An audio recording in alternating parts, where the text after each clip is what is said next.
The U.S. and Iran have so far paused strikes for the third day in a row. No strikes from either side after nearly 2 straight weeks of nightly bombing. And this comes as U.S. officials, including the chairman of the Joint Chiefs of Staff, General Dan Kane, are warning about the dwindling supply of U.S. air defense munitions. The U.S. ambassador to the United Nations also weighing in, saying President Trump is giving diplomatic efforts a chance. What the president is doing right now, as we've seen all along, is giving some talks some space. Talks are ongoing. They're happening at every level. CNN's Zach Cohen is joining me now. Zach, he also said that the U.S. ambassador to the UN that the Iranian communists, I don't know what is the trajectory of this war. As an Iranian who lives in Iran, I never had an opportunity to talking to Westerners about Iran. There are lots of things I want to talk about, but either way, it feels like that I don't have a voice in this point in time. I appreciate you covering Iran, but I'll be glad if you could interview Iranians who live in Iran too. I mean, sure. Troops have all they need. Yeah. Professor Morandi interview incoming. When it comes to this fight with Iran, but we're hearing about these dwindling munitions. What's the sense of what's going on here, Zach? Yes, Sarah. Ambassador Waltz did say that the U.S. has all the munitions it needs, but that does not line up with what we've been reporting, frankly, since back in April, when analysts and Pentagon data has shown that the Pentagon's munition stockpile, including these key missile defense systems, are running low because of the high frequency with which they're being used during this war with Iran. And while the White House and the Trump administration is arguing that this temporary pause over the last 3 days is intended to give space for diplomacy. Listen, Abbas Araghchi, Foreign Minister of Iran, open invite to the broadcast. I will interview you anytime, any day. Patrick Bet-David, perhaps the most important Iranian voice, anytime, any day of the week. Okay? Those are 2 people, 2 Iranians that I would love to pick the brains of. Okay?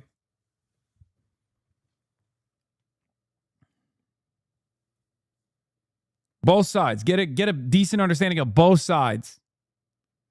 Abbas don't know you, little bro. I know.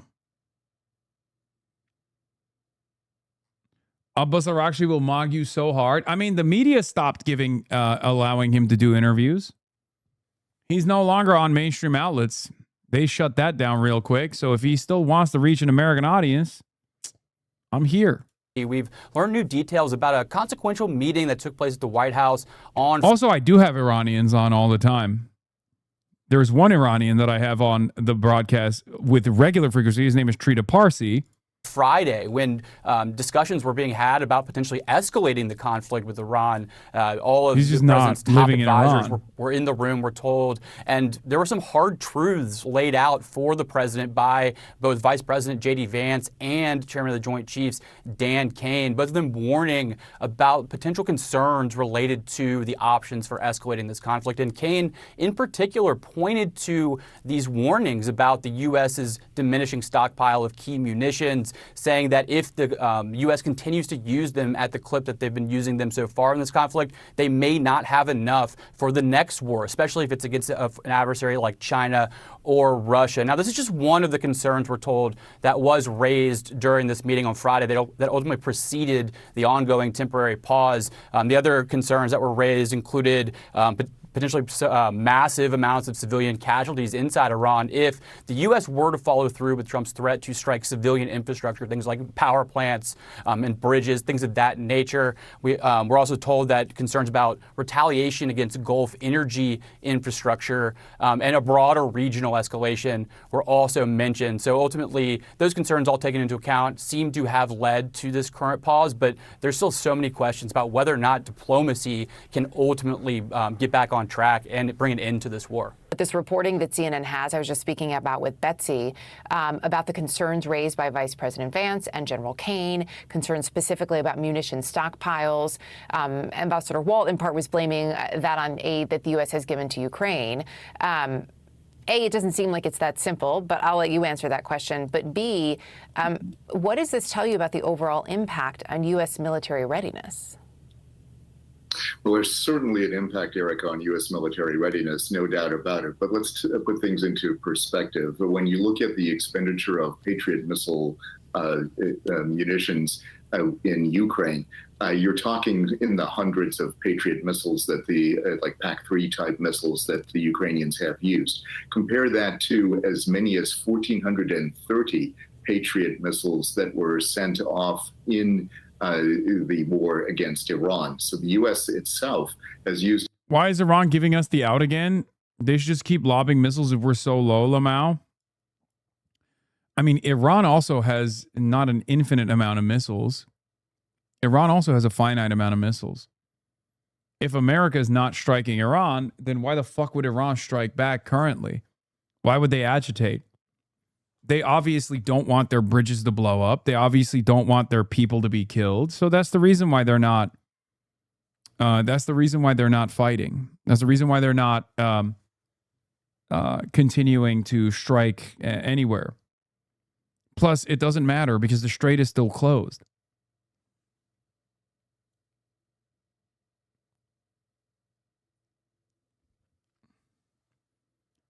And as long as the strait remains closed, Iran has the leverage. Iran is still winning. Every day that goes by where the strait remains closed is a day where America's hand is forced to negotiate with Iran. A considerable number of munitions in this Iran conflict, Operation Epic Fury, and both pre and subsequent operations. So we really have to figure out the defense industrial base in this country. There are serious concerns. General Kane and the Vice President are absolutely right about that. The key question, though, is that we have a long lead time in putting all these weapon systems together, building them, manufacturing them, getting the money allocated for them. And then, of course, finally getting them into the field. So those are the kinds of things that have to be fixed. The Pentagon is making strides in that direction, but the key thing here is also this.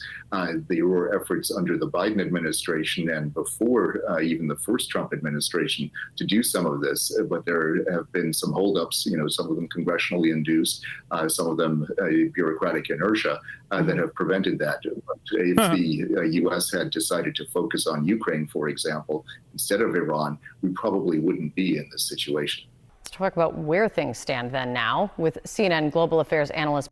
Yeah, we wouldn't be in this situation if America didn't fucking listen to Israel and try to kill every person in a key leadership position in the Iranian government and the Iranian military.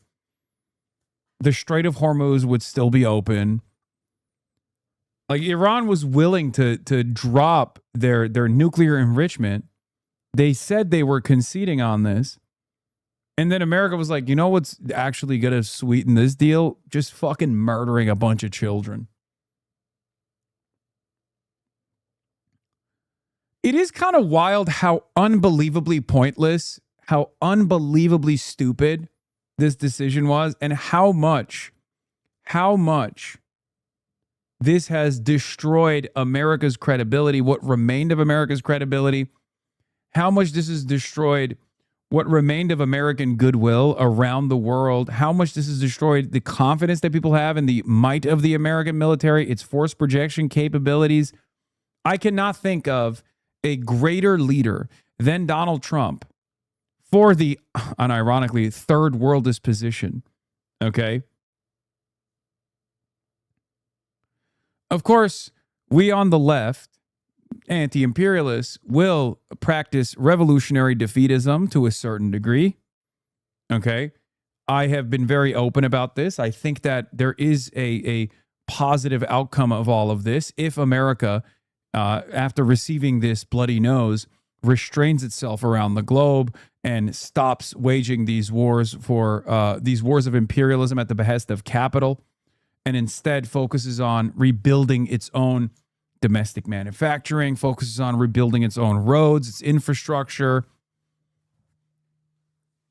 Now, that is the less likely scenario, but ultimately, that is the one solid positive outcome that could come of this, you know, the likes of Brett McGurk never seeing polite society ever again. It's very unlikely. Pedro Gonzalez, no one has done more to turn America into a third world nation than Trump, and MAGA is fundamentally a third worldist movement complete with buffoonish personality cult. I guess. But it's also, on the other side, unbelievably beneficial for nations in the periphery. This is the other side of the story, right? Because America, as the hegemon, gets to project its force all around the globe, far beyond its borders.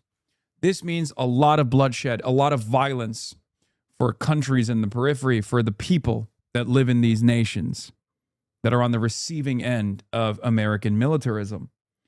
So the more America's capabilities diminish on that front, the better it is for these countries in the periphery to breathe, to demonstrate their sovereignty, to rebuild their nations without the ever-present threat of America coming in and bombing them.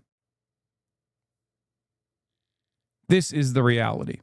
So in that aspect, or even the American capabilities of waging war against our foreign adversaries like China falling apart in spectacular display like this, as we've seen in the Strait of Hormuz, that dream of waging war against China over the Taiwan Strait, drowning in the waters of the Persian Gulf, that's objectively the pro-third worldist position. That's objectively the anti-imperialist position. So for that, J.D. Don is still very much alive. But yeah, these demons like Brett McGurk will never have to address their war crimes. They will never have to address their contributions to American imperialism. They never have to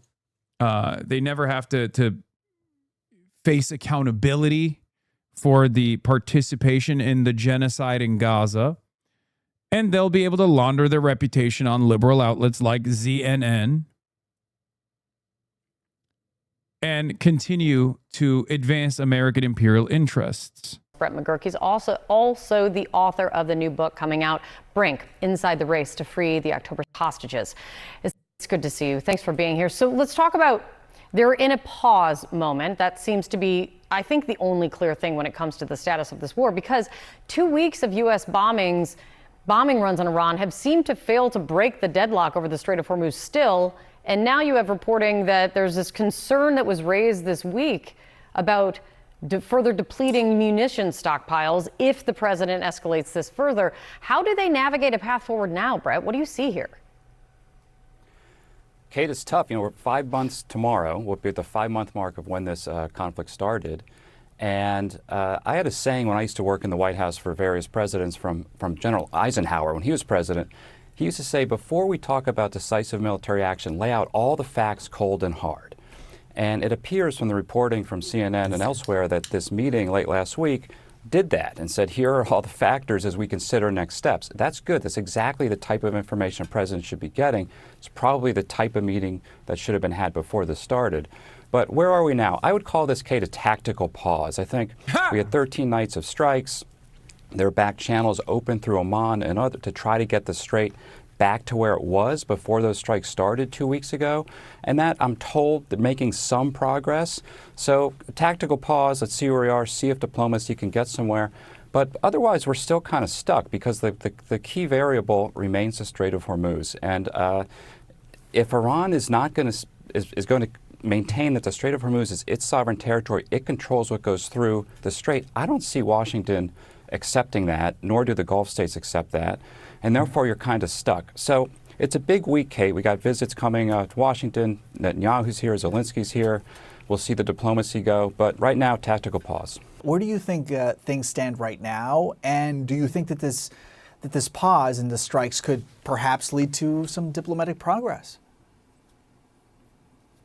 The pause in the strikes, of course, is welcome, particularly for people, civilians who are caught in this war. It is an indication that the U.S. administration wants to give talks a chance to succeed. And they have said that holding back is giving the diplomats that chance. However, the Iranian side has clearly activated the Houthi militants in Yemen. When the war started in February, the Houthis largely have stayed out of it. This goes back to the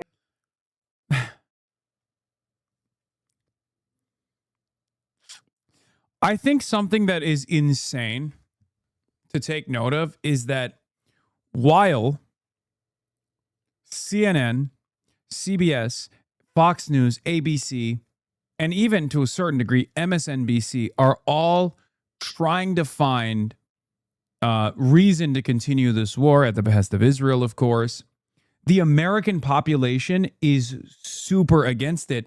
And the numbers of supporters of this war, even amongst Trump's very own base, have diminished.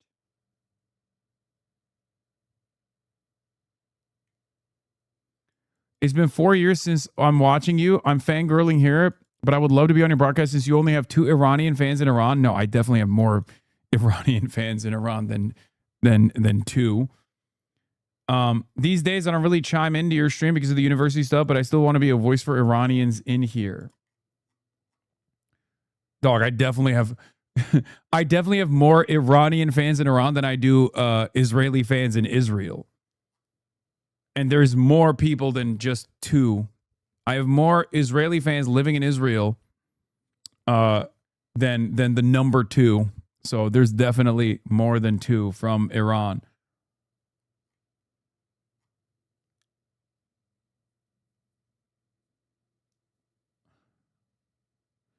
Yeah, I was on Iranian news, man. The Iranian news was covering me.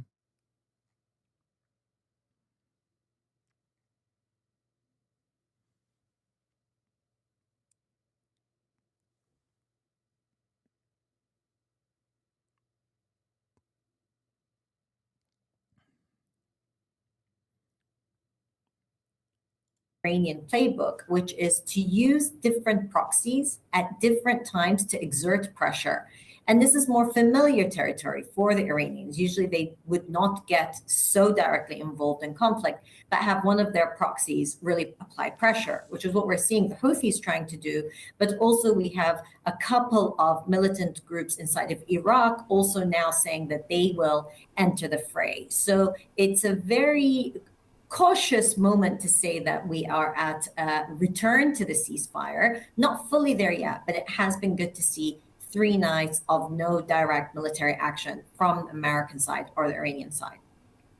Absolutely, and I'm so glad you mentioned the civilians too on all sides here, especially when we're just seeing one escalation after another for nearly 2 weeks.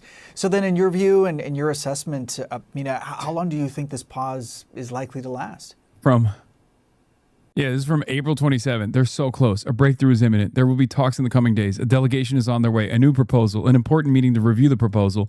The mediators say talks are extremely positive. Another important meeting to review another proposal. The delegation isn't on their way. A technical team is in contact with some idiot. The delegation will be on their way in 3 days. Over and over and over again. This is from April 27th, 2026. Okay? It's unbelievable. The media never gets tired of doing this rerun. It's awesome. They never get tired. It's like talks are so positive. It's going to happen any moment now. Then the pro-Israel side comes out and freaks the fuck out. And they're like, how dare you do this? How dare you do this? Okay. How fucking dare you? How dare you, Mr. Trump? You should nuke Iran right now. You should nuke Tehran. You should nuke Tehran. You should nuke Tehran.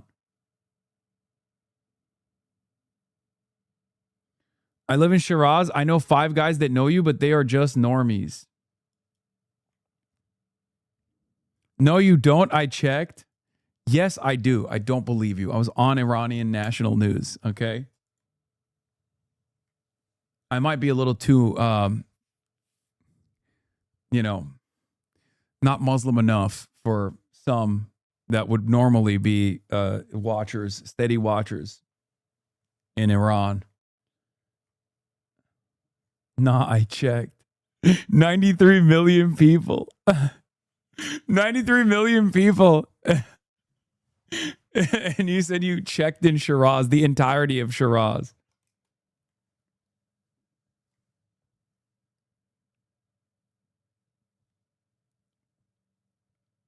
My friend in Tehran and his pothead friends watch you on YouTube. Yes, you were. That's how my parents know you, lol. My parents in Iran know who you are because of that. See? The I checked was really funny. I fell off in Shiraz. That's unfortunate.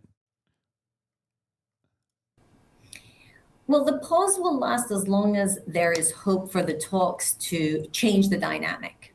The concern is that the pause only then allows one side or the other to drag it out. There is very little trust from the Gulf here, from the wider Arab world, and the U.S. when it comes to... See, Iranian chatters with their parents that live in Iran say, my dad is a fan of you in Iran. See? The seriousness of the Iranian side to actually bring about a diplomatic resolution. So with very little trust, we don't know how long this can last before, again, this last flare-up started because Iran targeted vessels in the Strait of Hormuz. So as long as there can be an agreement not to escalate, let's not forget, we're still in the 60-day window that ends on the 17th of August that was set by the Memorandum of Understanding to get to a longer-term deal. We're nowhere near getting to that longer-term agreement and deal. And so how long it lasts will depend on how serious all sides are, and particularly whether Iranians will stick to what they signed up to in the Memorandum of Understanding, which is to allow the freedom of navigation in the Strait of Hormuz. And it will soon now be, 5 months since both the U.S. and Israel carried out those initial rounds of attacks, starting this conflict. And I say this because soon we'll see those two leaders of those two countries meeting again. Israeli Prime Minister Benjamin Netanyahu heading back to Washington, meeting with President Trump. What will you be looking out for as these two leaders meet? And I'm sure what happens in that meeting will largely determine what the next chapter in this conflict may be. Absolutely. It will be important to see what they come out with in terms of statements, but also what is the strategy when it comes for the American interests in this war, not necessarily the same as the interests of Israel, and particularly Prime Minister Netanyahu, who of course is always thinking about the next elections and what would suit him best as a wartime Prime Minister of Israel. So it'll be important to see not only how they deal with Iran, but also Lebanon has been incredibly important. President Trump just received the president of Lebanon, Joseph Aoun, in the White House, and the Lebanese desperately want to see Israel withdraw from Lebanese territories, but also to have peace come back to Lebanon. So I think the Lebanon element will be important, but of course, the bigger agenda item is Iran. Palestine, unfortunately, will likely not really be top of the agenda in these meetings, but it is important to the wider dynamic in this region.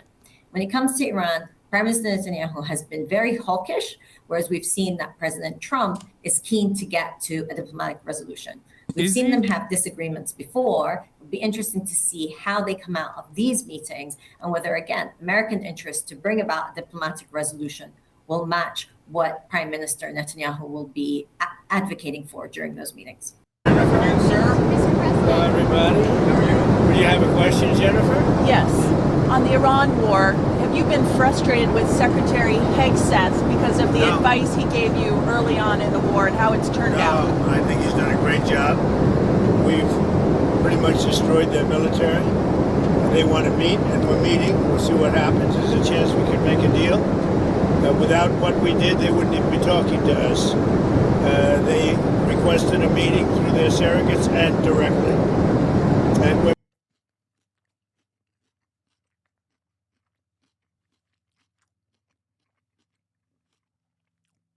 I want to apologize for doing a rerun for the 150th time in the last 150 days. Meeting, and good things can happen. I guess oil dropped very big today. Stock markets, as of about an hour ago, was like through the roof. But no, they requested a meeting. They would not have requested the meeting if we were doing poorly.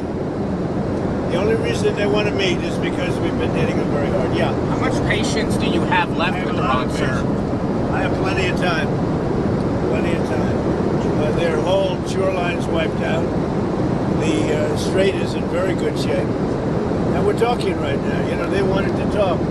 the people said, please don't shoot last night, the night before, 2 nights.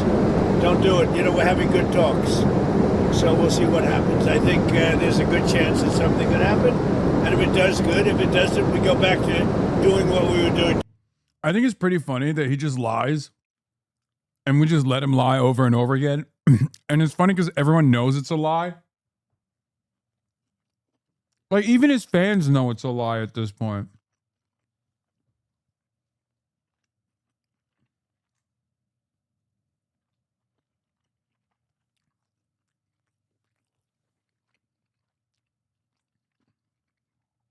What a strange song and dance we play on a daily basis.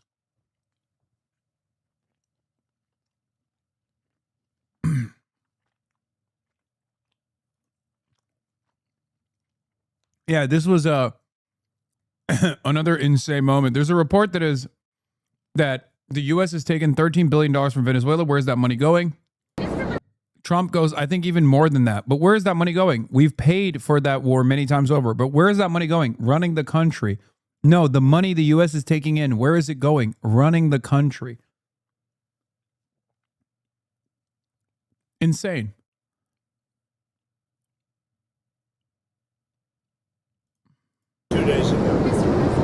Yeah, in his pocket. A new CBS News poll shows most Americans are frustrated with the war in Iran. Only 35% now approve of how the president is handling it. His overall job approval rating now stands at 39%. Now, these numbers could be a warning sign for Republicans ahead of November's midterms. Nancy Cortez is at the White House with more. Good morning to you, Nancy. Good morning, Natalie. This poll was designed to get at how Americans feel about. We truly are. We truly are the cattle nation. The fact that, like, the approval ratings are not lower for Israel, and the fact that Trump's approval ratings are not lower in general, means that we are still a cattle country.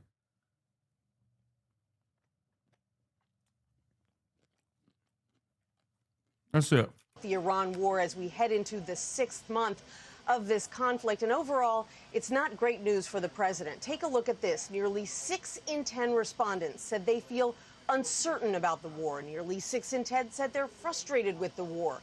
About a third said they are pessimistic, and only 19% said they are optimistic about this war. Interestingly, the poll found that there is large and bipartisan support for some of the goals of the war, like stopping Iran from getting a nuclear weapon. But more than 2/3 of those polled said they still think that the administration should end the war now. And despite the fact that this president keeps insisting that the war is not going to drag on, most Americans told us they expect it to take months or even years to end, with an overwhelming majority saying that it's been harder, they think, than the Trump administration had anticipated. And Nancy, of course, another major topic that is very pressing on Americans ahead of the midterms now, which is less than 100 days to go, is the economy. How are people feeling about that and how the president is doing? Natalie, it's probably not a surprise, with gas prices now spiking back above $4 a gallon, that nearly 8 in 10 people said in our poll that the administration isn't focusing enough on lowering prices. And 3/4 of them said that their income isn't keeping up with inflation. More than half said Trump's policies are making them worse off. And of course, these are not the numbers that the party in power likes to see in a midterm election year, especially as Democrats have been out on the campaign trail focusing on pocketbook issues and affordability. This could help explain why some Republican lawmakers have been a little more vocal lately about the need to wrap this war up and focus on the economy. Natalie? All right. Nancy Cortez at the White House. Thank you. Way down. No. Amazingly, they're hitting countries that Look what we've done here. I know. I almost cried. Yeah. I mean, like. You know his ass is in hell, bro. And no, not because he's gay. Okay, before you fucking yell at me, I'm not being homophobic. Although I am an enemy. Although I am a foe. But you know his ass is burning in hell right now. If hell is real, Lindsey Graham is absolutely in hell. How long have we been pushing this? Oh, you've been pushing this for years, right? Right, it's here. I talked to Trump this morning. It's literally. Oh, he's jacked. Yeah. It's the best thing I've ever done. He loves blowing stuff up. So, you know, there are a lot of people inside didn't want to do it. So I've had my challenges. But President Trump, when he gets into the zone, he listens, he asks good questions, you know, no tweeting. He has done nothing, he hasn't tweeted much at all, no drama. He's been a great wartime president. I said last night that Trump and Bibi are like Roosevelt and Churchill. I mean, they're the right two guys to confront this evil. How do you? Dude, he is straight up a demonic entity of the highest order. This is why any kind of whitewashing, any kind of laundering of his reputation is making you morally culpable. Hello? Hey, boss. Phoebe's about to jump. Did I? God damn it.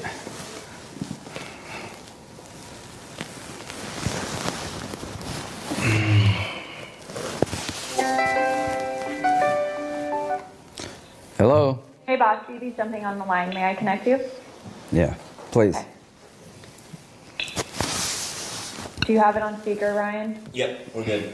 Okay. All right. Connecting you now. Yeah. Hello? Hey, Bibi, Lindsay. Hey, Lindsay.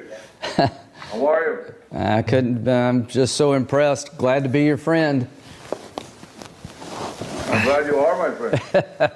I'm going to meet with the president this weekend. I'm going down to Doral. I'm going to try to get him to join with y'all in Lebanon, to maybe fly some with you. Would you like that?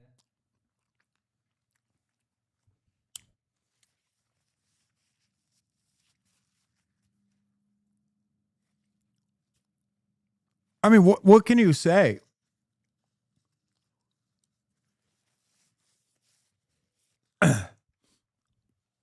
Any other country, this is treason. Like, they filmed treason in broad daylight.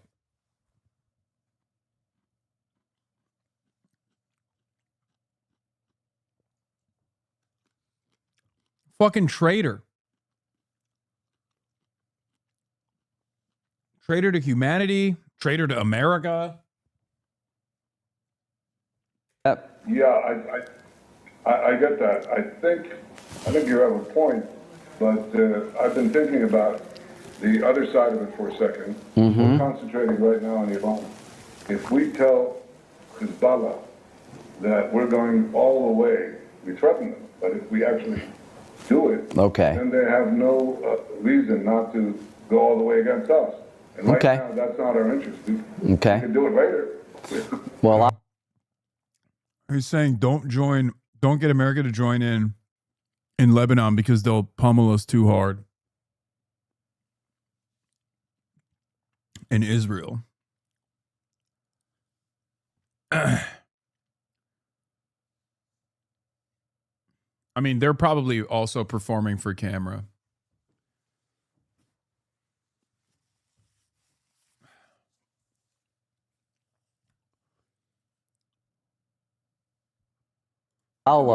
Okay, well, that's actually good counsel. I'll put it out there as an idea. We can always go back to it. Democrats and Republicans are okay with the treaty. Now, you'll never get the treaty until you get a pathway for the Palestinians. You just can't get there. You can't get MPS to recognize Israel. So what I'm going to tell Bibi, and I just told Leiter, I talked to Bibi this morning. He called me and thanking me for everything. He says he's game. I said, listen, Bibi, and Smoltrich and Ben-Gvir are not going to deliver. If you win your election, it's going to be before our election. I think the time probably to do this is a lame duck. We'll know pretty quickly whether Bibi is able to deliver. Oh, to be honest with you, I think about 3 to 4 weeks we should have them in a... It's interesting because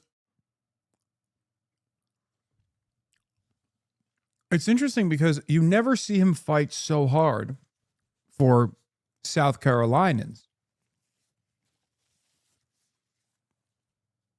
You know what I mean? It's strange to me that CNN is like trailing him around, or Wall Street Journal is trailing him around, and they never watch him take phone calls for, I don't know, delivering healthcare to people in South Carolina. Huh. Spot where they start losing control of some cities. And what we're trying to do is just get a few cities to fall in the next month. Get the Arabs more openly involved tomorrow or by the end of the week, and just have almost irreversible momentum. Democrat socialists doubling down on some of their most extreme platforms. Abolish ICE. Absolutely. Abolish borders and give amnesty to anyone currently in the U.S. illegally. As a long-term plan, yep. Long term. She's proud of it. Yeah. But do their views speak for the entire Democratic Party? What we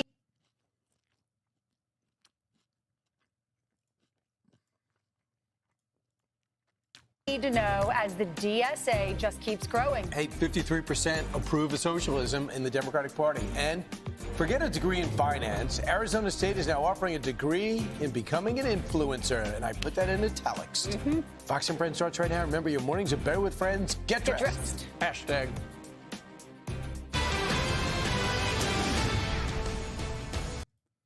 I raped Hasan 10 years ago after a rave in New York City down in the red light district. His ass gave me gonorrhea. My dick nearly fell off. Hasan got pantied and sissified by me in 2010 in the New York City red light district.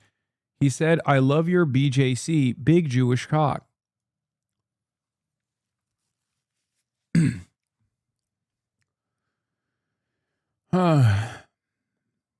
Zionists and rape. Zionists and rape fantasies. Wow. Interesting. Average Israel defender fantasizing about raping someone. Color me surprised.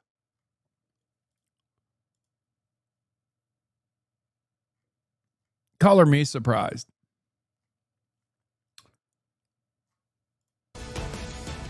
All right, you think it's hot down south. Things are heating up in Michigan today, with President Trump set to hold a rally at GM to tout the administration's economic accomplishments during his second term. And it comes as early in-person voting is underway in the battleground states primary, with key governor and Senate races on that ballot. Alex Hogan's live at the White House with the details. Hey, Alex. Good morning, Steve, Brian, and Ainsley. So as you mentioned, President Trump will leave the White House today. He will head to Michigan, and that is where early voting is already underway. Tonight, there will be a debate between some of the Democratic candidates for Senate, including these two you see on screen, Dr. Abdul El-Sayed and Representative Haley Stevens. With less than 100 days until the midterms, there's a lot of questions over the future of the Democratic Party and some new controversy within. A new report detailing how Chair Ken Martin reportedly threw his phone at the desk of a junior aide while berating them. The New York Times writing, quote, that the phone tossing incident resulted in a formal complaint to the DNC's Human Resources Department. The fallout from the phone throwing episode was described by half a dozen people familiar with the incident. Mr. Martin later met with DNC Human Resources officials about his behavior. House Minority Leader Hakeem Jeffries addressed that report yesterday. Yes, the chairman has my full support. What we've seen over the last 18 plus months is that Democrats have won every single meaningful election up and down the ballot across the country during that period of time. And we look forward to our continued partnership. One of the co-chairs of the Democratic Socialists of America joined Fox. It is very funny that Hakeem is saying, like, look, if you're delivering results, we'll stand by you. Because that is antithetical to how the Democrats normally operate. It's also very funny to do that for Ken Martin. You know? But I guess Ken Martin so far hasn't been as resistant to the left flank as whoever will inevitably replace him. But he's also totally incompetent. So I don't know how I feel about this Ken Martin saga. Because I do feel like whoever replaces Ken is going to be far more competent and far more aggressive against the left flank than Ken is even capable of being.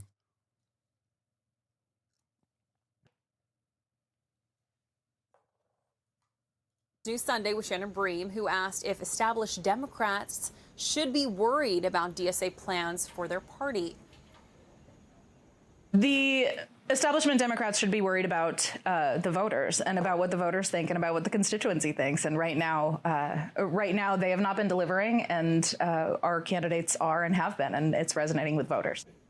And Romer went on to explain to Shannon Bream some of the other arguments that the DSA is trying to make, and changes like expanding Congress, getting rid of the Senate, getting rid of the presidency and the Supreme Court as we know it, and abolishing prisons, and as a future long-term plan, even opening up the borders. Guys, back to you. You left out getting rid of the Pentagon. Right. But. And prisons. What are you going to say? Alec, thank you very much. You know what? Shannon Bream put the woman that we just saw in that report. She just gave her a list. Okay, yes or no? Are you for this stuff? You against it? Watch this, and then try to keep your jaw up here. So we're going to put up on the screen a few of the things that are part of your platform, and I want to ask you, just give me sort of a true or false on these. Abolish the Senate. True. Okay. Replace the presidency and Supreme Court as we now know them. Yep. Abolish ICE. Absolutely. Abolish borders and give amnesty to anyone currently in the U.S. illegally. As a long-term plan, yep. Defund the Pentagon. Absolutely. Abolish prisons, at least in large part. Yeah, again, that as part of a long-term program, yeah. Okay, so no prisons. Government or public ownership of most large corporations. Yeah, absolutely. So what can you add to Other than that? So what is that called? Like chaos? Not having a country? Socialism. Right. Insane. Open up the prisons? Yes. Let the rapists and the murderers out. You know what her theory is? Her theory is the only reason there are prisons is because people are impoverished. So she goes, once we get them money, they're going to have no reason to break the law. There's some people, we'll work on that, they're going to break. So this is somebody really well thought out. There's not one country. It's so funny that they're looking at what she's saying and going, how insane. Meanwhile, there's a guy on that panel who literally advocated to murder the homeless. Brian Kilmeade. Like, I think that's a way more dangerous and way more insane position to maintain than any number of different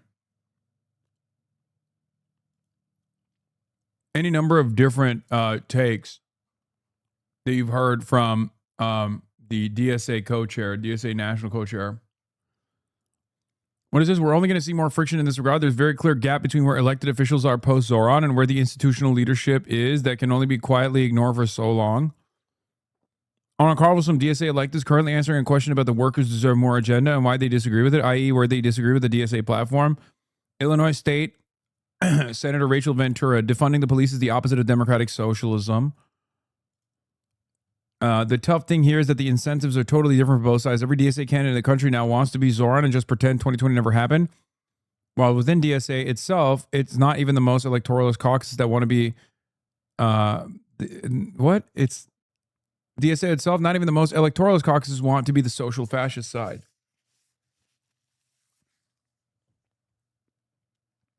In the end, both sides end up losing because all the DSA candidates get tagged with consequences if they support a platform that they don't, while DSA itself is slowly made irrelevant because of its sheer distance from the politics being practiced by its public faces.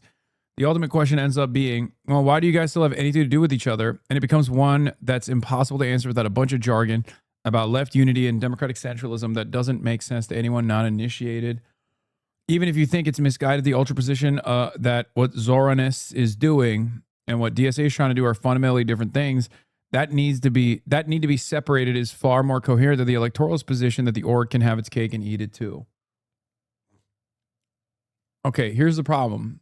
The DSA, the Democratic Socialists of America, democratically organize around their platform. That's it. So even if its cadre candidates don't fully endorse the entirety of the platform, as long as they're a part of the organization, they're still a part of the organization. You know? That's it. There's shit that I don't agree with. But who gives a fuck? The question is, do you agree with everything that the Democratic caucus, like the National Democratic Party, puts out? No.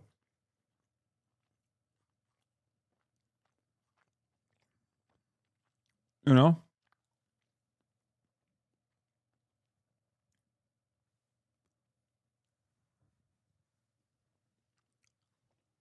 What don't you agree with, for example? It's not even relevant enough to bring up. Because ultimately, even if I have disagreements, like minor disagreements or disagreements in the way that it's communicated, I don't care.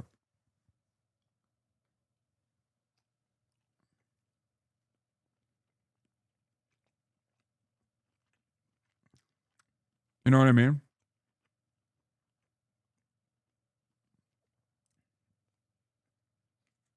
Like, my attitude on this is these people are not only members of my community, members that I've sent the way of DSA, but also far closer to me, ideologically, far closer to me in terms of like how to achieve some kind of necessary change in this country than anyone else in American politics. So no, I'm not going to fucking shit on them. I'm not going to make a mountain out of a molehill.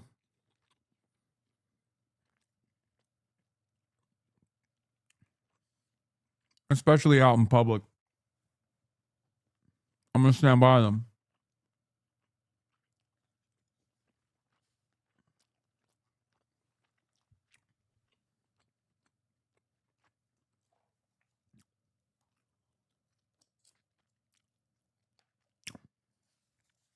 I think you should care. DSA members keep showing up on Fox News and being incompetent and communicating.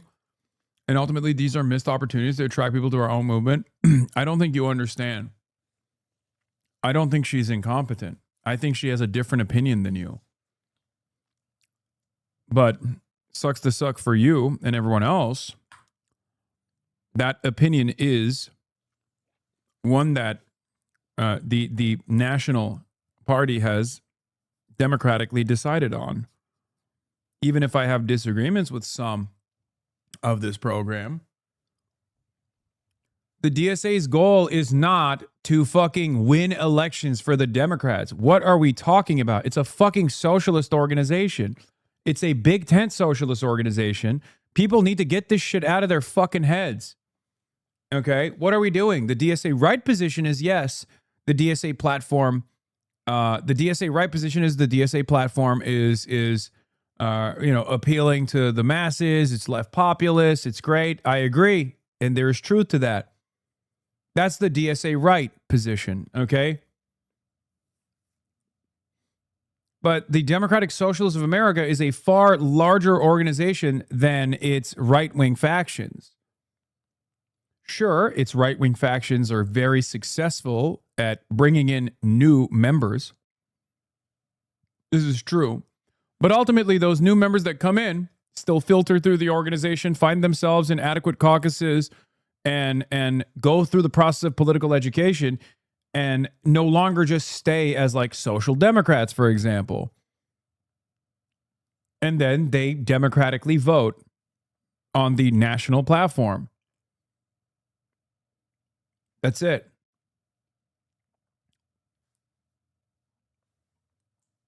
From where I'm standing, what I care about with respect to the value of the DSA has always been, first and foremost, a political organization that is capable of delivering political education, socialist political education, to an increasingly growing class conscious group of American workers. Okay? That's what I care about.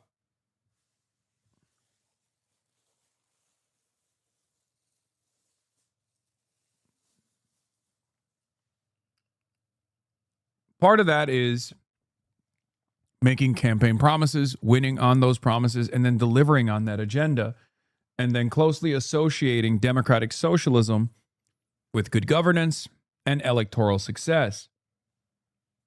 But ultimately, the goal of DSA is not to just run Democrats and win elections in the Democratic Party. DSA organizes outside of that quite a bit, organizing around protests, organizing around,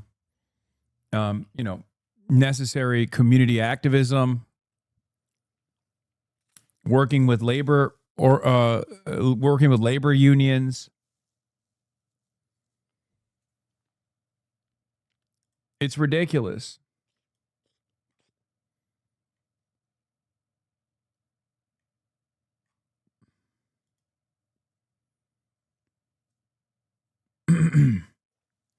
As long as, from my estimation, the Democratic Socialists of America are not as crazy towards the left as what is commonplace on the right, fascist reactionary politics that is totally normalized on the right, as long as we don't arrive at that position, who cares?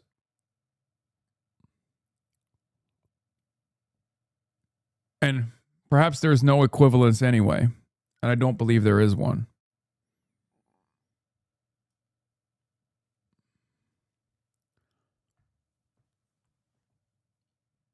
Fox News don't care about the well-being of DSA. Do you see how they clip us on? Yeah. If your expectation is that everyone is going to follow the Zoran line, hook, line, and sinker, you are wrong. There are plenty of people within the Democratic Socialists of America, including the national co-chair, that are further to the left of Zoran Mamdani. If you think that they're all going to be as smooth and as charismatic as Zoran Mamdani, well, you're also wrong. Not everyone is capable of becoming a politician. Zoran is a generational talent. Zoran is also a politician.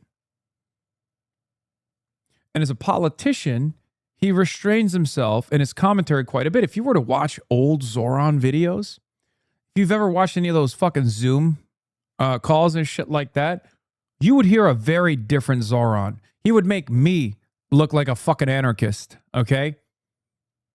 Actually, no, he was more of a almost anarchist style in his tendency. That's it. He's running for office. Of course, when you're running for fucking office, you have to be fake. You have to tailor. You have to tailor your commentary around as broad, as much mass appeal as possible, including some of the more reactionary elements in American society.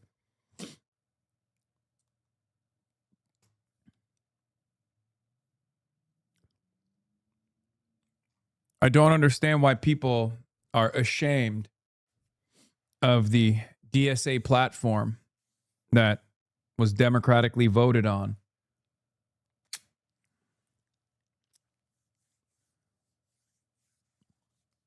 Especially when a lot of this stuff is not designed around winning elections. Some of you, unfortunately, I think, have experienced the process of DSA, or experienced its impact as a vehicle for electioneering. It's not the case. Okay? It's not the case at all. An organization like the Democratic Socialists of America, of course, is going to have ideals that they abide by. They're a fucking socialist organization. It's like asking, well, do you agree on seizing the means of production? Well, you're a fucking socialist. What do you mean? No, really? Okay. There's a difference between revisionism and being a social democrat. Okay? DSA Democratic Socialists of America, is a revisionist organization. They are not a social democratic organization. They are a democratic socialist organization. Some will say it's the journey, not the destination, and that opinions evolve as material conditions change, and that DSA is pushing for what they can within the current confines, within the current limitations, within the current material conditions. But ultimately, there is a difference between democratic socialism and social democracy. It is not easy for DSA to say what you're saying. We voted on a platform. We are a real political party, not a brand for corporate interests like the DNC. I mean, they could say that if they want to. Sometimes they do say that.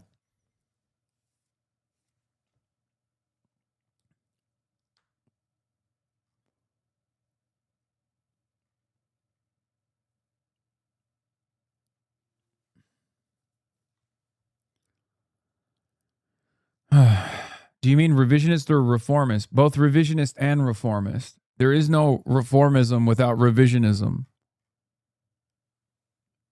It's not orthodox Marxist. It's not orthodox Marxism.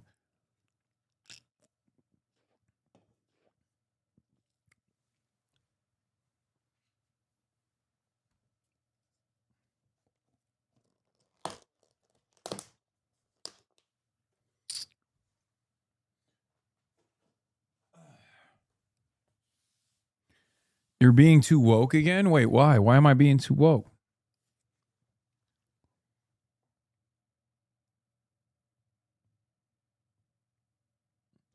Is there a difference between democratic socialism in practice now in America and social democracy? I think currently they're pretty much unanimous. Yes, currently they are.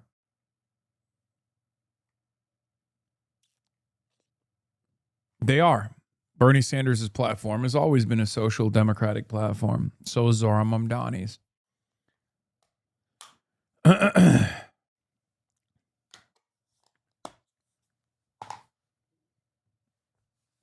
Which is fine for the time being. But if you were to ask the ideals of an organization and what they're working towards, I think it's appropriate not to lie and say the truth.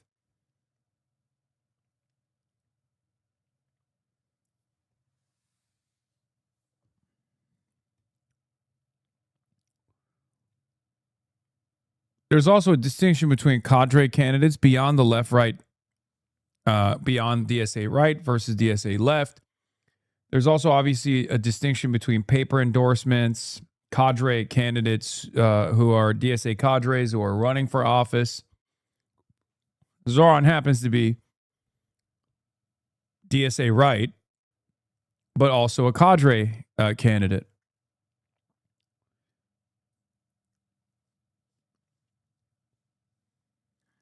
What is DSA right versus DSA left? DSA right would be the right wing of the Democratic Socialists of America. You know how the Democratic Party has a right wing and a left wing? And if you were to say Zohran Mamdani represents the left wing of the Democratic Party and Henry Cuellar represents the right wing of the Democratic Party, the DSA has that as well. Politics is a spectrum. The Democratic Socialists of America also live and exist on that spectrum. What's cadre? Cadre means that your organizing experience is almost entirely with the specific organization. For Zohran, it's Democratic Socialists of America. I figured you would have said Fetterman was the right wing of the Dem Party. True. That's an even better example. Yes, DSA right are electoralists that range from social democrats, democratic socialists of varying different tendencies, to the DSA left being revolutionary vanguardists, Marxist-Leninists, Marxist-Leninist Maoist third worldists, and numerous other factions. DSA has a broad variety of different ideological tendencies that it represents, including Maoists. Because she sounded radical and insane on Fox News and you're defending her? I don't know why. Chatter, I don't know if you know this, but I largely agree with her. Not only am I defending her from a principled position, but I also largely agree with her. These are ideals that we are moving towards. This is also the reason why when people call me a communist, I say, hey, that doesn't sound like too bad of an idea. Does it sound like a bad idea to you? Now, most people will say, that's horrifying. You do not immediately oppose the moniker of communism? You're a communist.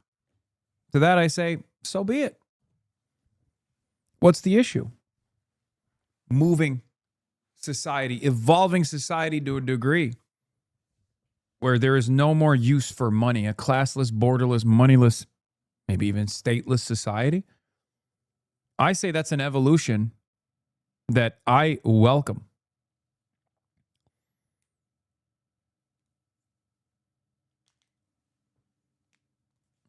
Don't you want to dream of a better future? That's an honorable goal. So,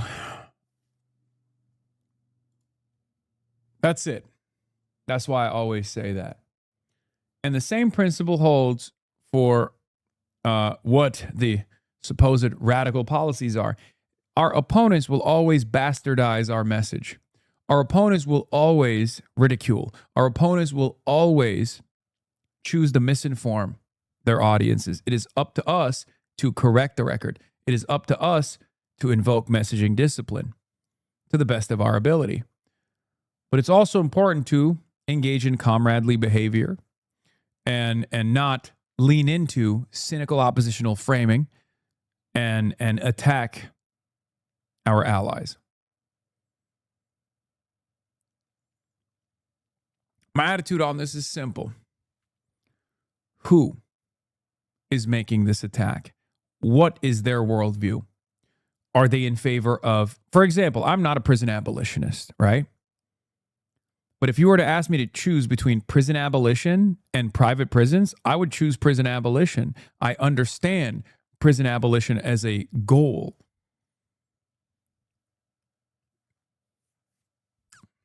The current normalized system of the carceral state in the United States of America is insane, is utterly insane. We are well adjusted to this utterly insane societal formation, but that doesn't make it normal. That doesn't make it good. That doesn't make it healthy. Okay?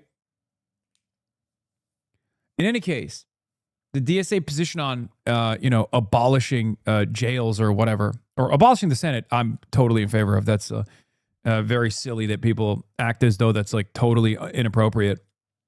But as far as abolishing jails goes, no one is saying we're going to open up the jails tomorrow, let the rapists roam free. No one is saying that. I've never met a single person. I've met many prison abolitionists, wonderful activists, wonderful advocates. Not a single one of them has ever been like, we're going to open the jails tomorrow. That would be psychotic. Okay? The point is that the American carceral system is not designed to reduce recidivism, to make sure that people that have done even heinous crimes can be rehabilitated. The American criminal justice system revolves around punitive measures, revolves around torturous conditions, revolves around basically doing as much harm as possible to people that have harmed others. That's not justice. Okay? And it's also unsuccessful. It's unbelievably unsuccessful. If the goal of the prison system, in theory, is supposed to cordon off people that have done harm to others for, some period of time, and then make sure that they can reintegrate into society and never do that cruelty ever again, our prison system has failed on that front every single time. Okay? That's it. You're wrong about prison abolition. Yeah, prison abolitionists want to open the prisons. It talks about prison abolition for the 100th day in a row. You're wrong about prison abolition. Even Brian Kilmeade kind of understands the concept. I mean, he's very rude. He's very crude in his description of what prison abolition is, but also there's varying degrees of thought in the prison abolitionist movement as well. So get the fuck out of here. You might just disagree with one version of it.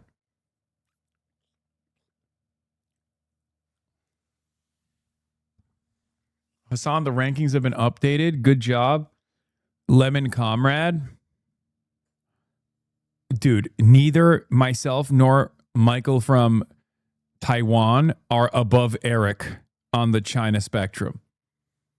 Are you insane? Eric literally lives in China.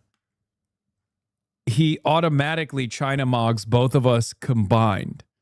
And also, I have noticed you ain't fucking slick. You put him a little bit above me. It's disgusting. That's a lie. I've been to China. Michael from Taiwan, not Chinese Taipei, Michael from Taiwan, Michael from Hong Kong has never been to China.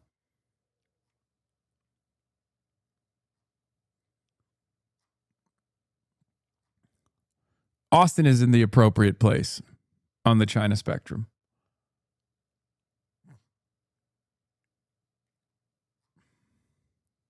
Despite the fact that he went to China. Doing this, even the Soviet Union, they like locking people up. That's why they had the gulag. They love locking people up. So at one point you got to say, nailed it. He's not wrong. Okay, give me an example. And some people say Sweden, Norway, Finland. All those countries, those Nordic countries, have stopped any of those socialistic principles that they tried. And they sealed their border. One of the big regrets they have is they opened it up.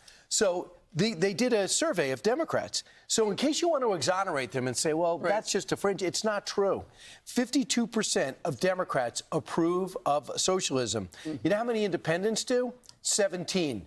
Republicans, 4%. Right. So if you can't win with that independent. Wait, 4% of Republicans approve of socialism? What the fuck's going on there? They're not with you. And if you can't win the independents, you cannot win in a general election. But that laundry list of stuff that you're going, we got to have the Supreme Court. We got to have all that stuff. We have to have prisons. Extraordinarily, those people on the big board over there are far left candidates that won their primaries this election cycle. The big question is, why is Adam Hamawi and his photo still black and white? Like, they just didn't unlock his character. What's happening? Fox News for months now has kept Adam Hamawi's character on the character selection screen black and white for some reason. And I don't know why.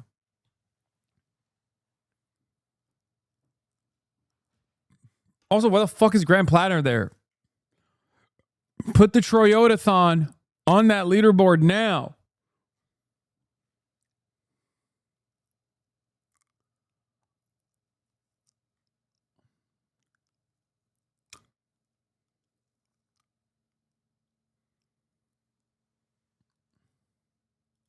ultimately, can they win the general election? The conventional wisdom is no, they can't. But just remember, it wasn't that many years ago that AOC right here in New York City blew up, I think, the number 3 Democrat in the House of Representatives because she appealed to the far left, which is a very potent message this cycle. And even if there are two different perspectives within the party, you have the Trojan horse, ultimately left-wing or moderate, it's still the Democratic Party. And the Wall Street Journal has an op-ed, says abolish the Senate, says the DSA, and it reads in part, if we could scroll up, that'd be great. Yep. You're wrong about prison abolition. Prisons are the institutionalization of white supremacy.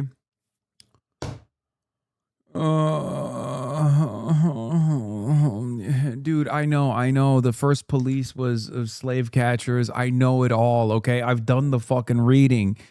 Jesus Christ, dude.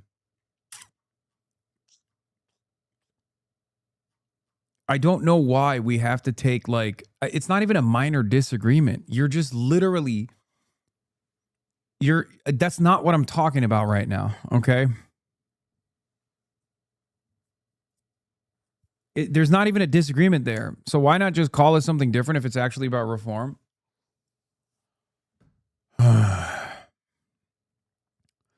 This goes back to the same conversation that we've had over and over again, okay? You have to speak to the masses. You have to be where the masses are. And you have to appeal to the masses. Socialism is a mass movement. It requires mass mobilization. Okay? You're running on 2020 era woke 1.0 commentary. Okay? Download the new talking points. Download the fucking new talking points. I don't think you can be an American socialist and not be a prison abolitionist. The masses will not move left if you can't engage in polemics and capture their imagination. No, the reason why it won't work is because under the current material conditions, there is no fucking rehabilitation. There's no medical rehabilitation or no rehabilitation that is readily available, okay, medical intervention and all, for antisocial personality disorder crimes and pedophilia, okay? That's it. So ultimately, when you say, oh, we should just abolish prisons, people think, oh, you want rapists, pedophiles to roam the fucking streets. And that's not necessarily the wrong attitude that people have about this fucking conversation. Okay? That's it. It's the same with policing. People's understanding of policing is fundamentally wrong. People's understanding of prisons are fundamentally wrong. Okay? But when you say abolish the police force, people think, oh, you just want, once again, rapist murderers to just murder with impunity. Okay?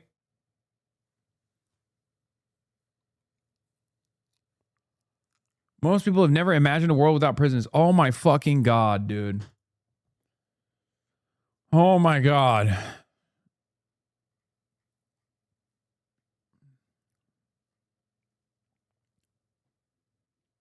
As it stands currently, the reason why I'm not a full subscriber of prison abolition is quite literally because rehabilitation goes a long way, okay? Rehabilitation should be the focus over incarceration. The American attitude on criminal justice is unbelievably draconian, perhaps one of the most violent in the world, if not the most violent in the world. There's a reason why we house a quarter of the entire world's enslaved and incarcerated population, despite only making up 4% of the world's entire population.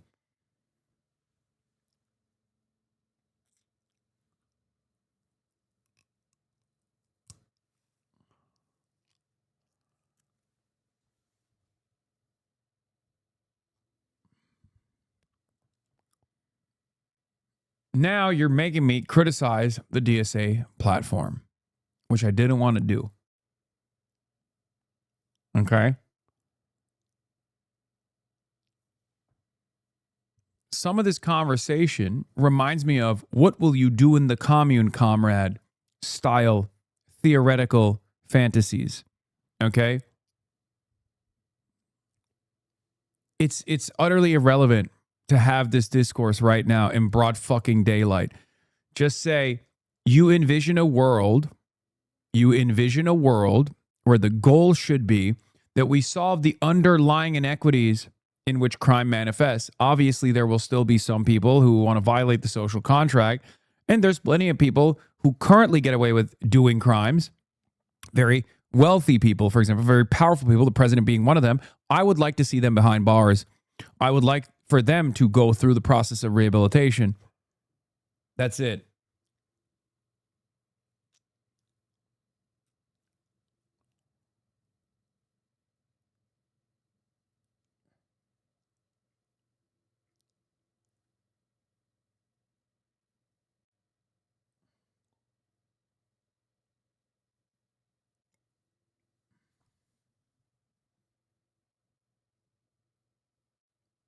Anyway. Got your rehabilitation right here. Kane Burt.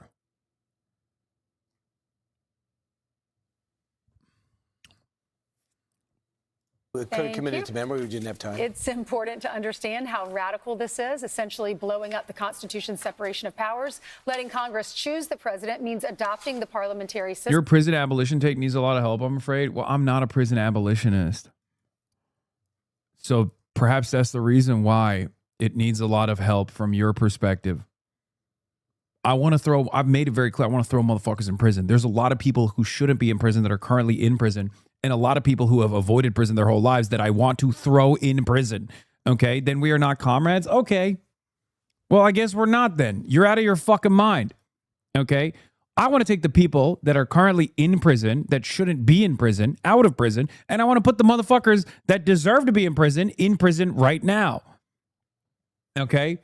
If you find that to be unpalatable, well, I guess, you do.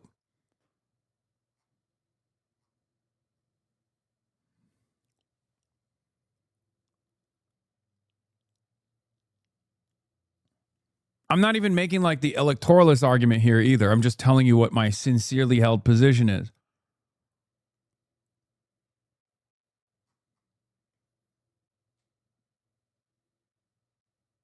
Just fucking say camps at prisons, the autistic ultras are fishing for a correct word. No, it's a far scarier and far more dangerous word. I'm not saying that.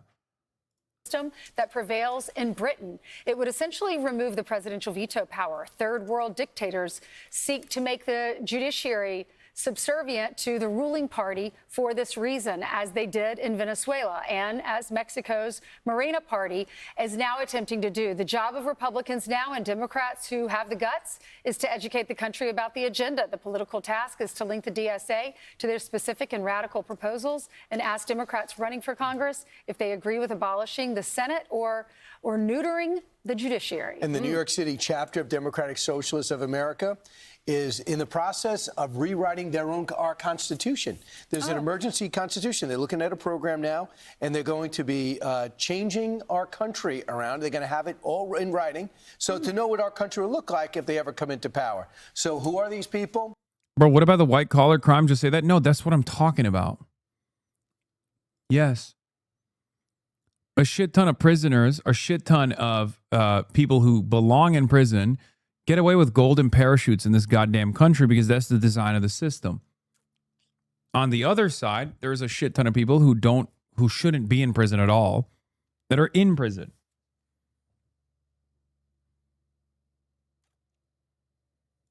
They're essentially overeducated white people on the downward spiral in their careers, doing all they can to destroy the country on their way out. I have a sense that I have a suggestion, maybe they could leave our country, but that's up to them. Now, for people who say history says that Republicans should do terrible in the midterms, right? And a lame duck president in the midterm usually does bad. All I could tell you is look at the rise of socialism, look at redistricting, and then look at this thing called bankruptcy among the DNC. They are so out of money, they have asked their vendors to not build them until after November to avoid the embarrassment of not being able to pay them. They refinanced their building in order to get money to win some special elections, and now... Yeah, it's really funny when these guys become like anti-white activists, when they're like, oh, these are all white guys. It's like, dude, you're Fox News. Look at the panel. You're Fox News. Look at your politics. Everything is an expression of white anxiety on Fox News. What the fuck are you talking about? Oh, these are white guys on the DSA. Yeah, if the Democratic Socialists of America was an objectively white guy platform, you would fucking suck its dick on a daily basis, twice on Sundays, okay? The problem is, it's not. The problem is, it's the exact opposite, okay?